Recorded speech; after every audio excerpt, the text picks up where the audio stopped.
Sir ಆಗಿದ್ದರೆ ಇಡೀ ಕರ್ನಾಟಕವನ್ನೇ ಬೆಂಗಳೂರು ಅಂತ ಹೇಳಿ ಮಾಡಿಬಿಡ್ಲಿ ಇವರು. ಈ ಅಪ್ರಾಪ್ತರು ಮಾತಾಡೋ ಅಪ್ರಬುದ್ಧ ಹೇಳಿಕೆ ಅಂತ ನಾನು ಅದ್ರ ಭಾವಿಸ್ತೀನಿ. ಬೆಂಗಳೂರು ಆಗಿರ್ಬೇಕು, ತುಮಕೂರು ಆಗೇ ಇರಬೇಕು. ಹೆಸರನ್ನು ಬದಲು ಮಾಡಿದ್ರೆ ಅಭಿವೃದ್ಧಿ ಅನ್ನೋದೊಂದು ಮೂರ್ಖತನ. ಸುಮ್ಮನೆ ಮಾಡೋ ಕೆಲಸ ಇಲ್ದಲೆ ಕೆಲಸಗಳು ಮಾಡಿದ್ರೆ ವೇಸ್ಟ್, ನ್ಯಾಷನಲ್ ವೇಸ್ಟ್ ಇದು. ತುಮಕೂರು ಜಿಲ್ಲೆಯ ಹೆಸರನ್ನು ಬೆಂಗಳೂರು ಉತ್ತರ ಎಂದು ಬದಲಿಸಲಾಗುವುದು ಎಂಬ ಪರಮೇಶ್ವರ ಹೇಳಿಕೆ ಚರ್ಚೆಗೆ ಗ್ರಾಸವಾಗಿದೆ. ಇದೇ ತಿಂಗಳು 19ರಂದು ನಡೆದಿದ್ದ ರಾಜ್ಯ ಸರ್ಕಾರದ 3ನೇ ವರ್ಷದ ಸಾಧನಾ ಸಮಾವೇಶದಲ್ಲಿ ಪರಮೇಶ್ವರ್ ಅವರು ಈ ವಿಚಾರ ಪ್ರಸ್ತಾಪಿಸಿದ್ದರು. ಮುಖ್ಯಮಂತ್ರಿ ಸಿದ್ದರಾಮಯ್ಯ, ಉಪಮುಖ್ಯಮಂತ್ರಿ ಡಿ.ಕೆ. ಶಿವಕುಮಾರ್ ಸಮ್ಮುಖದಲ್ಲೇ ತಮ್ಮ ಬೇಡಿಕೆಯನ್ನು ಮುಂದಿಟ್ಟಿದ್ದರು. ಇದಕ್ಕೆ ವ್ಯಾಪಕ ವಿರೋಧ ವ್ಯಕ್ತವಾಗಿದೆ. ಪ್ರಗತಿಪರ ಚಿಂತಕರು, ಜನಪ್ರತಿನಿಧಿಗಳು ಇದಕ್ಕೆ ವಿರೋಧ ವ್ಯಕ್ತಪಡಿಸುತ್ತಿದ್ದಾರೆ. ಯಾವುದೇ ಕಾರಣಕ್ಕೂ ಜಿಲ್ಲೆ ಹೆಸರು ಬದಲಾವಣೆ ಮಾಡುವುದು ಬೇಡ ಎಂಬ ಒತ್ತಾಯವನ್ನು ಮಾಡುತ್ತಿದ್ದಾರೆ. ಸರ್ಕಾರ ತನ್ನ ನಿರ್ಧಾರದಿಂದ ಹಿಂದೆ ಸರಿಯದಿದ್ದರೆ ಹೋರಾಟ ನಡೆಸಲಾಗುವುದು ಎಂಬ ಎಚ್ಚರಿಕೆಯನ್ನು ನೀಡುತ್ತಿದ್ದಾರೆ. ಹಾಗಾದರೆ ಇದಕ್ಕೆ ಜಿಲ್ಲೆಯ ಜನರು ಏನು ಹೇಳ್ತಾರೆ ಎಂಬುದನ್ನು ಕೇಳೋಣ ಬನ್ನಿ. ಈಗ ತುಮಕೂರು ಜಿಲ್ಲೆಗೆ ಬೆಂಗಳೂರು ಉತ್ತರ ಅಂತ ಹೆಸರು ಬದಲಾಯಿಸಕ್ಕೆ ಹೊರಟಿದ್ದಾರೆ. ಇದಕ್ಕೆ ನಿಮ್ಮ ಅಭಿಪ್ರಾಯ ಏನು ಅಂತ? ಹೆಸರು ಬದಲಾಯಿಸಿದ್ರೆ ಓಕೆನಾ ಅಥವಾ ಹಿಂಗೆ ಇದ್ರೆ ಹಳೆ ಹೋದ್ರೆ ಹೆಸರನ್ನ ಯಾಕೆ? ಸರ್ ಏನು ಉತ್ತರ ಏನು ಬೇಕಾಗಿಲ್ಲ ಸರ್, ಇವಾಗ ಹೆಂಗಿದೆಯೋ ಹಂಗಿದ್ರೆ ಸಾಕು. ತುಮಕೂರಿಗೊಂದು ಇತಿಹಾಸ ಇದೆ, ಅದರಿಂದ ಅದೇ ಸರಿ. ಅದು ಈಗ ಹೆಸರು ಬದಲಾವಣೆ ಮಾಡಿದರೆ ಇಲ್ಲಿ ಒಂದಿಷ್ಟು ಇಂಡಸ್ಟ್ರೀಸ್ ಬರ್ತವೆ, ಹೂಡಿಕೆ ಮಾಡ್ತಾರೆ ಜನ ಬಂದು ಅಂತ ಹೇಳ್ತಾ ಇದ್ದಾರೆ. ಏನಿಲ್ಲ ಸರ್, ಇಂಡಸ್ಟ್ರೀಸ್ ಬಂದ್ರೂ ಏನು ಪ್ರಯೋಜನ ಇಲ್ಲ. ಇವಾಗ ಮಾಮೂಲಿ ಹೆಂಗಿದೆಯೋ ಯಥಾಸ್ಥಿತಿ ಹಂಗೆ ನಡ್ಕೊಂಡೋದ್ರೆ ಸಾಕು. ಪ್ರತಿಪಾದನೆ ಮಾಡ್ತಿರೋದು ಏನು ಅಂದರೆ, ಎಲ್ಲೋ ಅಮೇರಿಕಾದಲ್ಲಿ ಇಂಗ್ಲೆಂಡಲ್ಲಿ ಇರುವವರಿಗೆ ತುಮಕೂರು ಅಂದರೆ ಅರ್ಥ ಆಗಲ್ಲ, ಅದೇ ಬೆಂಗಳೂರು ನಾರ್ತು, ಬೆಂಗಳೂರು ಸೌತು ಅಂದರೆ ಬೇಗ ಅರ್ಥ ಆಗುತ್ತೆ, ಬೇಗ ರೀಚ್ ಆಗುತ್ತೆ ಅಂತ ಹೇಳ್ತಾ ಇದ್ದಾರೆ. ಸರ್ ಆಗಿದ್ದರೆ ಇಡೀ ಕರ್ನಾಟಕವನ್ನೇ ಬೆಂಗಳೂರು ಅಂತ ಹೇಳಿ ಮಾಡಿಬಿಡ್ಲಿ ಇವರು. ಅವಾಗ ಇಡೀ ಜಾಗತಿಕವಾಗಿ ಕರ್ನಾಟಕ ಬೆಂಗಳೂರು ಅಂತೇಳಿ ಆಗ್ಬಿಟ್ರೆ ಇನ್ನೂ ಅನುಕೂಲ ಅಲ್ಲಲ್ಲ, ಅವಾಗ ಜಗತ್ತಿಗೆ ಎಲ್ಲರಿಗೂ ಗೊತ್ತಾಗುತ್ತೆ. ಅದು ಪ್ರಶ್ನೆ ಅಲ್ಲ ಸರ್, ಹೆಸರಿಂದ ಪ್ರಶ್ನೆ ಅಲ್ಲ. ಇವರು ಸ್ಥಳೀಯವಾಗಿರ್ತಕ್ಕಂಥ ಉದ್ಯೋಗಗಳನ್ನ ಕೊಡ್ತಾ ಅಲ್ಲಿನ ರೈತರು, ಕಾರ್ಮಿಕರನ್ನ ಆ ಅಸ್ಮಿತೆಯನ್ನು ಉಳಿಸ್ಬೇಕು. ತುಮಕೂರಿನ ಅಸ್ಮಿತೆ ಇದೆ ಭಾಳಷ್ಟು. ಇದರಲ್ಲಿ ಅವರ ಒಂದು ಭಾವನಾತ್ಮಕವಾದಂಥ ನೆಲೆ ಇದೆ. ಅದನ್ನು ಸರ್ಕಾರಗಳು ಗಮನದಲ್ಲಿಡಬೇಕು. ಕೇವಲ ಅಭಿವೃದ್ಧಿ ಹೆಸರು ಬದಲಾವಣೆಯಿಂದ ನಮಗೆ ಬಂಡವಾಳ ಹರಿದು ಬರುತ್ತೆ ಅಂತಂದರೆ ಸರ್ಕಾರ ಇದರಲ್ಲಿ ತಪ್ಪು ಮಾಹಿತಿಯನ್ನು ಕೊಡ್ತಾ ಇದೆ ಅನಿಸುತ್ತೆ. ಕೇವಲ 60 ಕಿಲೋಮೀಟ್ರ್ ದೂರದಲ್ಲಿರೋದ್ರಿಂದ ಈಗ ಇಲ್ಲಿಂದ ಬಂಡವಾಳ ಹೂಡೋರು ಬೇಕಾದಷ್ಟು ಕಡೆಗೆ ಹೋಗ್ತಾ ಇದ್ದಾರೆ. ಇಲ್ಲಿಗೆ ಈಗ ಇತ್ತೀಚೆಗೆ ಒಂದು ಸರ್ಕಾರದಿಂದ ಇಲ್ಲಿಗೆ ಇದು ಟ್ರೈನ್ ಬರುತ್ತೆ ಅಂತಲೂ ಹೇಳ್ತಾ ಇದ್ದಾರೆ, ಮೆಟ್ರೋ ಟ್ರೈನ್ ಬರುತ್ತೆ ಅಂತಲೂ. ಮೆಟ್ರೋ ಬಂದರೆ ಈಗಲೇ ಅಭಿವೃದ್ಧಿ ಆಗ್ತಾ ಇದೆ. 60 ಕಿಲೋಮೀಟ್ರ್ ಇವತ್ತು ಏನೂ ಅಲ್ಲ. ಇವತ್ತು ಜನಕ್ಕೆ ಮೆಟ್ರೋದಲ್ಲಿ ಓಡಾಡೋರಿಗೆ ತುಮಕೂರಿಂದ ಬೆಂಗಳೂರಿಗೆ ಮೆಟ್ರೋ ಮಾಡಿಬಿಟ್ರೆ ಬೆಂಗಳೂರು ಸಿಟಿಯಿಂದ ಜಯನಗರದ ಮೂಲೆಯಿಂದ ಕನಕಪುರದ ಮೂಲೆಯಿಂದ ಓಡಾಡೋರಿಗಿಂತ ಇನ್ನೂ ಭಾಳ ಬೇಗ ಇಲ್ಲಿಂದ ಓಡಾಡ್ಬೋದು. ಹಾಗೆ ಅಭಿವೃದ್ಧಿ ಮಾಡೋದಕ್ಕೆ ಎಲ್ಲ ಅವಕಾಶನೂ ಇದೆ. ಯಾವುದೇ ಕಾರಣಕ್ಕೂ ಈ ತುಮಕೂರು ನಗರನ ಯಾವುದೇ ಕಾರಣಕ್ಕೂ ಖಂಡಿತವಾಗ್ಲೂ ಇದು ಬೆಂಗಳೂರು ಉತ್ತರ ಅಂತ ಮಾಡಿ ಇರತಕ್ಕಂಥ ಒಂದು ಉದ್ದೇಶ, ಇದನ್ನು ತೆಗೆದಾಕಬಾರ್ದು, ಹಾಗೆ ಉಳಿಸ್ಕೋಬೇಕು, ಹಾಗೆ ಅಭಿವೃದ್ಧಿ ಮಾಡುವಂಥ ಎಲ್ಲ ಪ್ರಯತ್ನನೂ ಮಾಡಬೇಕು ಸರ್ಕಾರ ಅಂತ ನಾನು ಒತ್ತಾಯ ಮಾಡ್ತೀನಿ. ಈ ಅಪ್ರಾಪ್ತರು ಮಾತಾಡೋ ಅಪ್ರಬುದ್ಧ ಹೇಳಿಕೆ ಅಂತ ನಾನು ಅದ್ರ ಭಾವಿಸ್ತೀನಿ. ಇದನ್ನು ಹೇಳಿಕೆ ಕೊಡೋದಿರಲಿ, ಅದನ್ನು ಯೋಚನೆ ಮಾಡಿದ್ದು ಕೂಡ ತಪ್ಪು. ಈಗ ಕಳೆದ NDA ಗೌರ್ಮೆಂಟಲ್ಲಿ ನಾವು ನೋಡ್ತಾ ಇದ್ದೀವಿ, ಅವ್ರಿಗೆ ಅಭಿವೃದ್ಧಿ ಮತ್ತು ಅವ್ರಿಗೆ ಪಕ್ಷ ಸಂಘಟನೆ ಅಂದರೆ ಒಂದು ಸ್ಥಳದ ಹೆಸರು ಬದಲಾವಣೆ ಮಾಡೋದಾಗಿದೆ. ಈಗ ಅಲಹಾಬಾದ್ನ ಪ್ರಯಾಗ್ರಾಜ್ ಅಂತ ಮಾಡಿದ್ರು. ಏನಾಯಿತು? ಏನೂ ಆಗ್ತಾ ಇಲ್ವೇ? ಹೆಸರನ್ನು ಬದಲು ಮಾಡಿದ್ರೆ ಅಭಿವೃದ್ಧಿ ಅನ್ನೋದೊಂದು ಮೂರ್ಖತನ. ಹಾಗೆ ಈಗ ಇವ್ರು ಹೇಳೋದೇನು, ರಾಮನಗರವನ್ನು ಈಗ ಬೆಂಗಳೂರು ದಕ್ಷಿಣ ಮಾಡ್ತಾ ಇದ್ದೀವಿ, ತುಮಕೂರನ್ನ ಉತ್ತರ ಮಾಡಬೇಕು ಅಂತ ಇದ್ದಾರೆ. ರಾಮನಗರ ಅದೆಲ್ಲ ಮೊನ್ನೆ ಉಟ್ಕೊಂಡಂಥ ಒಂದು ಕೂಸು ಜಿಲ್ಲೆ. ಅದು 2005ರಲ್ಲಿ ಉಟ್ಕೊಂಡಂಥ ಕುಮಾರಸ್ವಾಮಿ ಅವ್ರ ಕಾಲಘಟ್ಟದಲ್ಲಿ ಉಟ್ಕೊಂಡಂಥ ಜಿಲ್ಲೆ ಅದು.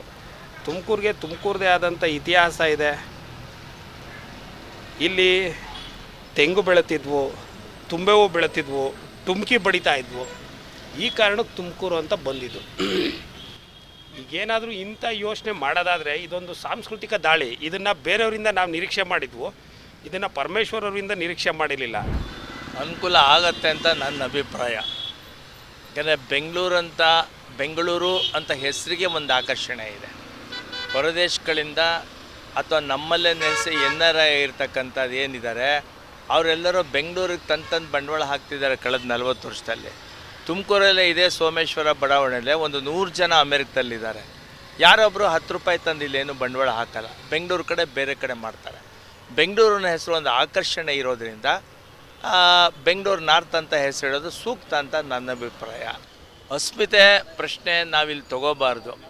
ಈಗ ನೋಡಿ, ತುಮಕೂರು ರೈಲ್ವೆ ನಿಲ್ದಾಣ ಇದೆ. ಈಗ ಅದನ್ನು ಶಿವಕುಮಾರ ಸ್ವಾಮೀಜಿ ರೈಲ್ವೆ ನಿಲ್ದಾಣ ಅಂತ ನಾಮಕರಣಕ್ಕೆ ಒಪ್ಪಿಗೆ ಆಗಿದೆ ಸರ್ಕಾರದಿಂದ. ತುಮಕೂರಲ್ಲಿ ಹೋಯ್ತಲ್ಲ ಅಸ್ಮಿತೆ. ಈಗ ಟೌನ ಸರ್ಕಲ್ಲು 100 ವರ್ಷದಿಂದ ಟೌನ ಸರ್ಕಲ್ ಇದೆ. ಈಗ ಅದು ಬಾಲಗಂಗಾಧರ ಸ್ವಾಮೀಜಿ ಸರ್ಕಲ್ ಆಗಿದೆ. ಭದ್ರಮ್ಮನ ಸರ್ಕಲ್ಲು 100 ವರ್ಷದಿಂದ ಭದ್ರಮ್ಮ ಚೌಲ್ಟ್ರಿ ಅಂತಲೇ ಕರೆಯೋದು. ಈಗ ಅದು ರೇಣುಕಾಚಾರ್ಯ ಸರ್ಕಲ್ ಆಗಿದೆ. ಈ ಥರ ಹಲವಾರು ಬದಲಾವಣೆಗಳು, ಹೆಸರುಗಳು ಕಾಲಕ್ಕೆ ತಕ್ಕಂಗೆ ಆಗ್ತಾನೇ ಇದೆ. ಹಾಗಾಗಿ ತುಮಕೂರಿಗೆ ತುಮಕೂರು ಅನ್ನೋ ಜಿಲ್ಲೆ ಹೆಸರು ಇರೋದ್ರಿಂದಲೇ ಮೆಡಿಕಲ್ ಕಾಲೇಜ್ ಬರ್ತಾ ಇಲ್ಲ. ಇವಾಗ ಬೆಂಗಳೂರು ನಾರ್ತ್ ಅನ್ನಿ ಗೌರ್ಮೆಂಟ್ ಮೆಡಿಕಲ್ ಕಾಲೇಜಲ್ಲಿ ಬರುತ್ತೆ. ಈಗ ಬೆಂಗಳೂರಿಗೆ ಬೇರೆ ಹೆಸರು ಸಿಕ್ಕಾಗುತ್ತಾ? ಬೆಂಗಳೂರಾಗೇ ಇರಬೇಕು. ಬೆಂಗಳೂರು ಆಗೇ ಇರ್ಬೇಕು, ತುಮಕೂರಾಗೇ ಇರಬೇಕು. ಅದ್ರ ಬಿಟ್ಬಿಟ್ಟು ಈಗ ಸಂದೀಪ್ ಫಸ್ಟು ರೋಡ್ಗಳು ರೆಡಿ ಮಾಡೋಕೆ ಹೇಳ್ರಿ. ಸುಮ್ಮನೆ ಮಾಡೋಕ್ಕೆ ಕೆಲಸ ಇಲ್ದಲೆ ಕೆಲಸಗಳು ಮಾಡಿದ್ರೆ ವೇಸ್ಟ್, ನ್ಯಾಷನಲ್ ವೇಸ್ಟ್ ಇದು. ತುಮಕೂರು ಅಂತ ಹೆಸರು ಕೇಳಿದ ತಕ್ಷಣವೇ ಇದರ ಎಲ್ಲ ಆಗುಹೋಗುಗಳು, ಚಟುವಟಿಕೆಗಳು, ಅದು ಬೆಳೆದು ಬಂದ ದಾರಿ, ಇತಿಹಾಸ, ಸಾಂಸ್ಕೃತಿಕ, ಆಮೇಲೆ ಸಾಮಾಜಿಕ ಜೀವನ, ಪ್ರತಿಯೊಂದೂ ಕೂಡ ಇಲ್ಲಿಯ ನಿವಾಸಿಗಳಿಗೆ, ಎಷ್ಟೋ ಕಾಲದಿಂದ ಇರೋರಿಗೆ ಮತ್ತು ಈಗಲೂ ಇರೋವಂಥವ್ರಿಗೆ ಗಮನಕ್ಕೆ ಬಂದ್ಬಿಡುತ್ತೆ. ಆದರೆ ಅದು ಹೆಸರು ಬದಲಾವಣೆ ಆದಾಗ ಏನಾಗುತ್ತೆ, ಇದು ಅಳಿಸಿ ಹೋಗ್ಬಿಡುತ್ತೆ ಕ್ರಮೇಣ. ನಮ್ಮದೊಂದು ಅಸ್ಮಿತೆ ಅಂತೀವಲ್ಲ, ಐಡೆಂಟಿಟಿ ಅಂತ, ಅದೇ ಹೋಗ್ಬಿಡುತ್ತೆ. ಇಲ್ಲಿರ್ತಕ್ಕಂಥ ಹೆಸರನ್ನ ಏನಕ್ಕೆ ಹೆಸರು ಬದಲಾವಣೆ ಬೇಕು? ತುಮಕೂರಿಗಿಂತ ಬೆಂಗಳೂರು ತುಂಬ ಅಧ್ವಾನ ಆಗಿದೆ. ತುಮಕೂರು ಹೆಂಗೋ ನೋಡ್ಬೋದು, ಬೆಂಗಳೂರಲ್ಲಿ ಟ್ರಾಫಿಕ್ಕು, ವಾಯುಮಾಲಿನ್ಯ, ಅತಿ ಹೆಚ್ಚಾದ ವಾಹನ ದಟ್ಟಣೆ, ಜನಸಂಖ್ಯೆ ಅಲ್ಲಿ ಜನ ಬದುಕಲಿಕ್ಕೆ ಬಹಳ ತೊಂದರೆ ಆಗ್ತಾಯಿದೆ. ಬೆಂಗಳೂರನ್ನ ಹೋಲಿಸ್ಕೊಂಡ್ರೆ ತುಮಕೂರು ಬೆಟರು. ಬೆಂಗಳೂರು ತುಂಬ ಟ್ರಾಫಿಕ್ಕು ಸರ್, ಅಲ್ಲಿ ಬದುಕೋದು ಕಷ್ಟ ಆಗಿದೆ ಜನರು. ಅದು ಈಗಾಗಲೇ ಪೊಲ್ಯೂಷನ್ ಸಿಟಿ ಅಂತಲೂ ಕೂಡ ಸುಮಾರು ಪರಿಸರವಾದಿಗಳು ಕೂಡ ಹೇಳಿರ್ತಕ್ಕಂಥದ್ದಿದೆ. ಅದಕ್ಕೆ ಬೆಂಗಳೂರು ಹೆಸರಿಗಿಂತ ತುಮಕೂರು ಹೆಸರೇ, ಈ ಐತಿಹಾಸಿಕವಾದಂಥ ಜಿಲ್ಲೆ, ಇದಕ್ಕೆ ಆದಂಥ ಸಾಂಸ್ಕೃತಿಕ ನೆಲೆಗಟ್ಟುಗಳಿದೆ. ನಾವೆಲ್ಲೇ ಹೋದ್ರೂ ತುಮಕೂರು ಅಂತ ಹೇಳ್ಕೊಂಡು ಅಚೀವ್ಮೆಂಟ್ ಮಾಡಿದ್ದೀವಿ. ನ್ಯಾಷನಲ್ಸ್ ಆಡಿದ್ದೀವಿ, ಇಂಟರ್ನ್ಯಾಷನಲ್ಸ್ ಆಡಿದ್ದೀವಿ, ಅದರಿಂದ ಅಚೀವ್ಮೆಂಟ್ ಮಾಡ್ತಾಯಿದ್ದೀವಿ. ಕ್ರೀಡಾ ಇದರಲ್ಲೂ ಮಾಡ್ತಾಯಿದ್ದೀವಿ, ಶೈಕ್ಷಣಿಕವಾಗೂ ಮಾಡ್ತಾಯಿದ್ದೀವಿ, ಮತ್ತು ಸಾಂಸ್ಕೃತಿಕವಾಗೂ ಮಾಡ್ತಾಯಿದ್ದೀವಿ. ಫಸ್ಟು ಮಾಡೋ ಅಂಥ ಕೆಲಸಗಳ್ನ ಮಾಡಿದ್ರೆ ಎಲ್ಲದೂ ಅಭಿವೃದ್ಧಿ ಮಾಡಲಿ. ಆದರೆ ತುಮಕೂರು ಹೆಸರು ಚೇಂಜ್ ಮಾಡಿ ಮಾಡೋ ಅಂಥ ಅವಶ್ಯಕತೆ ಇಲ್ಲ. ಯಾರಿಗೂ ಉದ್ಯೋಗ ಸಿಗ್ತಿಲ್ಲ, ಎಲ್ಲ HAL ಮಾಡ್ತಾಯಿದ್ದೀವಿ ಅಂತಂದರು. ಎಲ್ಲ ಔಟರ್ಸಿಗೆ, ಹೊರಗಡೆ ಇರ್ತಕ್ಕಂಥವ್ರಿಗೆ ಮೊದಲ ಆದ್ಯತೆ ಕೊಡ್ತಾಯಿದ್ದಾರೆ. ಇಲ್ಲಿ ಸ್ಥಳೀಯರಿಗೆ ಯಾರಿಗೆ ಅವಕಾಶ ಕೊಡ್ತಾಯಿದ್ದಾರೆ? ಇವರು ನೋಡಿ, ಈ ಒಂದು ಬ್ರ್ಯಾಂಡಾಗಿ ತುಮಕೂರು ಅಭಿವೃದ್ಧಿ ಆಗಬೇಕನ್ನೋ ಹೆಸರು ಇರಲಿ, ಆದರೆ ಒಂದು ಬ್ರ್ಯಾಂಡಾಗಿ ಕ್ರಿಯೇಟ್ ಮಾಡಿ ಇಲ್ಲಿ ರಿಯಲ್ ಎಸ್ಟೇಟ್ ಉದ್ಯಮಿಗಳಿಗೆ ಅವಕಾಶ ಕೊಟ್ಟರೆ ನಾಳೆ ದಿವಸ ನಮ್ಮ ಭೂಮಿನ ಕಳ್ಕೊತೀವಿ, ಇಲ್ಲಿರ್ತಕ್ಕಂಥ ರೈತರ ಭೂಮಿನ ಕಳ್ಕೊತೀವಿ. ಇವತ್ತು ರೈತರು ದುಡಿಮೆಗೋಸ್ಕರ ಆಚೆ ಬರ್ತಾಯಿದ್ದಾರೆ, ಯಾಕಂದರೆ ಅವ್ರಿಗೆ ಸರಿಯಾದ ಬೆಲೆ ಇಲ್ಲ, ಅವ್ರಿಗೆ ಸರಿಯಾದ ಒಂದು ಸೌಲಭ್ಯಗಳು ಕೊಡ್ತಾಯಿಲ್ಲ, ಬ್ಯಾಂಕ್ ಸಾಲಗಳು ಸರಿಯಾಗಿ ಇದನ್ನು ಮನ್ನಾ ಮಾಡ್ತಾಯಿಲ್ಲ. ಈ ಥರದ್ದೆಲ್ಲ ವ್ಯವಸ್ಥೆ ಇದೆ. ತುಮಕೂರಾಗಿ ಉಳಿಲಿ ಅನ್ನೋದು ನಮ್ಮ ಆಶಯ. ತುಮಕೂರಾಗಿದ್ದರೆ ಒಳ್ಳೆಯದು. ತುಮಕೂರು ಬೆಂಗಳೂರು ಆಗೋದು ಬೇಡ ನಮಗೆ. ಫಸ್ಟು ರೋಡ್ಗಳು ಕ್ಲೀನ್ ಆಗಲಿ. ನಮ್ಮ ತುಮಕೂರು ಅನ್ನೋ ಹೆಸರು ಏನು ಬದಲಾವಣೆ ಏನು ಮಾಡ್ಬೇಕೇನಿಲ್ಲ. ನಮ್ಮ ಇಡೀ ತುಮಕೂರಾಗಿದ್ದರೆ ಸಾಕು. ಇದಿಷ್ಟು ನಮ್ಮ ತುಮಕೂರು ಜಿಲ್ಲೆಯ ನಾಗರಿಕರ ಅಭಿಪ್ರಾಯಗಳು.